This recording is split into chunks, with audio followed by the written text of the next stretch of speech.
Hello and howdy everyone.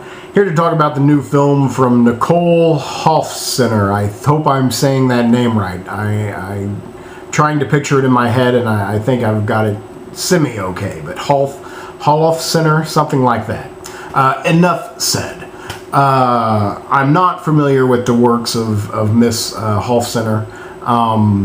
I did, after I watched this film, looked up her resume. I did not really recognize any of the films. They're all small, independent films. I don't know if she's had a big breakthrough. I actually recognize her name mostly from television. She directs some episodes of The Office, also Parks and Rec. But I think of her as a television director. I haven't really seen her films. I get the feeling that this is,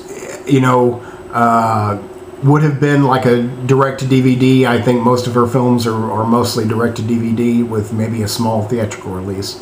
But I have a feeling that this is getting the attention it is because it's James Gandolfini's, I think, second to last performance. I think he's got one more movie coming out next year. But this is his second to last performance, and I think I don't think it's getting a wide national release, but it's got a national limited release, and I think it's doing okay in the box office, but I'm pretty sure it's not getting that wide release, and I think the only reason it kind of got released in theaters anyway is because of James Gandolfini and his passing. I thought the movie was good. I think Gandolfini makes it better. I think Julia Louis-Dreyfus makes it better. I'm going to give the film an 8. I really have no problems giving the film an 8. It's a little bit sitcom-y for me, a little bit romantic comedy cliche here and there. I felt like half the time I was just waiting for the other shoe to drop, that they set up these scenarios and then they just kind of drag it out and drag it out and drag it out. Until you're like kind of going crazy waiting for the plot to continue on. So I thought at times it was a little it stalled, but when it stalled it was spending time getting to know the characters. So really it's not a fault. I'm finding a fault, but yet finding something to compliment it in that fault as well. The performances here are really, really good. The film is about Julia Louis-Dreyfus is a single mom. She's a masseuse. At a party, she meets James Gandolfini, who is a single father.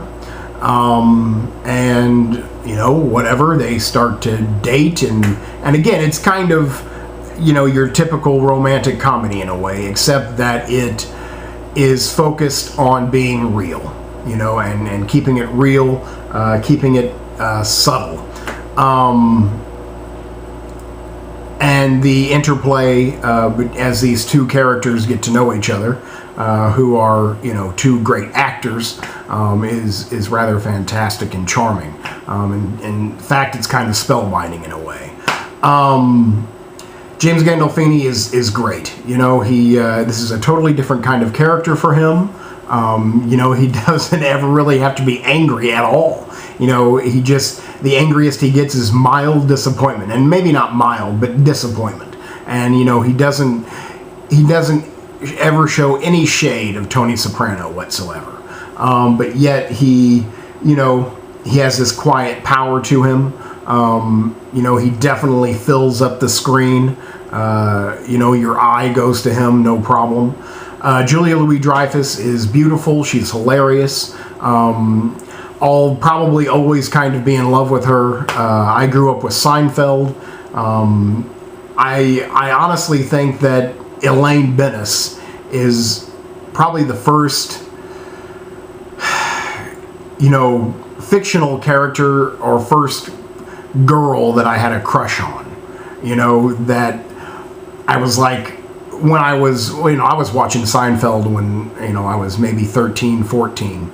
And I was like, when I was 14 years old, I was like, where is Elaine?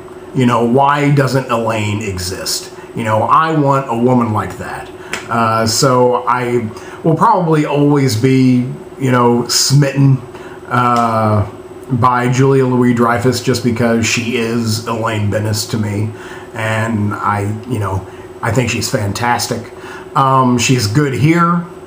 I don't see her in too many films. I don't see her pretty much, period. I don't really get HBO. I've never seen Veep. I did actually watch The New Adventures of Old Christine for a while. I didn't have to watch it, but I did watch it, again, because of my affinity for her.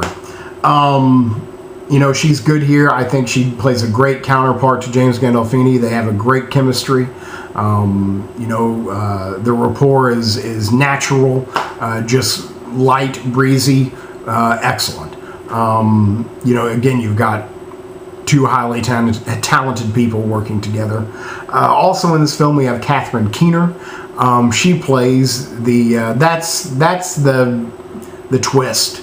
You've got Catherine Keener, who is a client of Julia Louis-Dreyfus. Julia, again, is a massage therapist who comes to your home, and she goes to Catherine Keener's home to massage her. Catherine Keener is also the ex-wife of James Gandolfini. So it's like, you know, she's getting all this inside gossip and inside scoop from someone who's fallen out of love with her current love. And, you know, again, working to poison their relationship. And, well, she's not working to. You know, Dreyfus' character does that just fine by herself. You know, again, it kind of, I don't really get into romantic comedies. They're my least favorite genre of film just because romance and comedy have never been in the same room at the same time for me. So it's just like, okay, you know, I get it. But here, you know, again, it was kept very real. People get hurt. People do dumb things.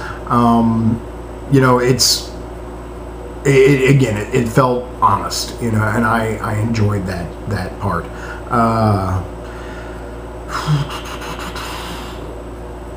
I guess why I'm not giving a higher score, again, I just felt that it was a little bit, you know, just ever so little cliched, a little bit, fell into some sitcom trappings here and there. And again, I just felt like for the last half, I'm just waiting for the other shoe to drop.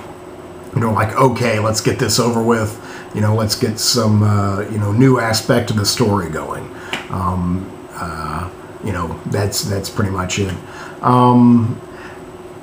Reading through some reviews of the film after I watched it, I didn't really get this so much while watching it, but now that I've read some other professional opinions, I kind of can't stop thinking about it. But it's kind of tone deaf in the sense that it's about first world problems. You know, we are getting to see the this is an LA film, takes place here in Los Angeles.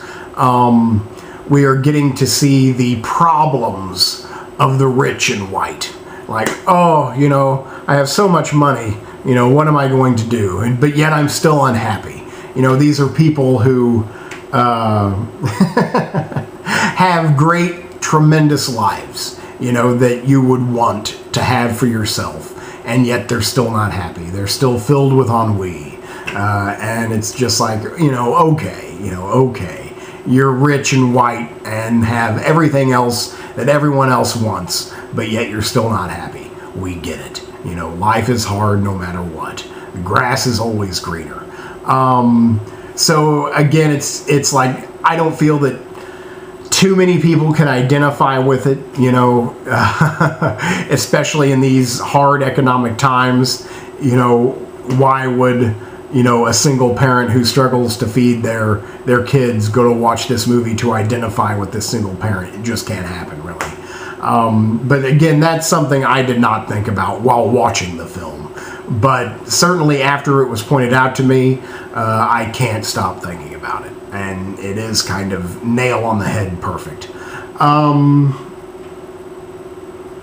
I think that's pretty much all I've got to say about it. I really enjoyed it. I'm giving it a solid 8. I think the performances really raise it above, the trappings of the cliches that I mentioned. You've got two masterful performers really swinging for the fences here, and I think they, nail it. And that's, that is why I'm giving it an 8, not a 7, is because Gandolfini and Dreyfuss really kind of raise it up, kick it up a notch. And Gandolfini's just a great loss, a true talent, and, he will be missed. So I think I've said all I've pretty much got to say about it. So that's the new film from Nicole Hofstetter called Enough Said. Thanks much. And I give it a solid 8. Thank you very much.